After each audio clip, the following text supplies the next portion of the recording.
ప్రతినిత్యము దినచర్యల్లో ఎన్ని రకాల కార్యక్రమాలు ఆచరిస్తున్నా భగవంతునికి సంబంధించి మనం పర్టికులర్గా ఒక హాఫ్ అన్ అవర్ అరగంట అయినా సరే మనం కేటాయించాలి. లేదా ప్రత్యేకంగా సులభమైన మార్గంలో ఎవరెవరి వయసు ఎంతైతే ఉంటుందో అన్ని నిమిషాలు భగవంతుని ముందు ఎక్కువసేపు గడపగలరు.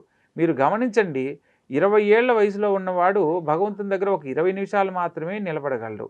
అదే 60 ఏళ్ల వయసున్న వాళ్ళు చేసే పనులు కానీ ఏముండవు కాబట్టి ఒక గంట సేపు అయినా సరే భగవంతుని ముందు కాలక్షేపంగా భగవన్నామ స్మరణ చేసుకునే అవకాశాన్ని పొందవచ్చు. అలాగే మీ జీవితానికి సంబంధించి ఎంత వయసు అయితే ఉంటుందో అన్ని నిమిషాలు భగవంతుని ముందు ధ్యానించుకునేదానికి ప్రత్యేకంగా ఒక నిర్ణయం అనేది తీసుకోవాలి. దినచర్యల్లో మీకు సమయపాలన అంటే సమయం అనుకూలంగా లేకపోతే మీరు పొద్దున లేవడానికి ఒక అరగంట ముందుగా అన్నీ ప్లాన్ చేసుకోండి.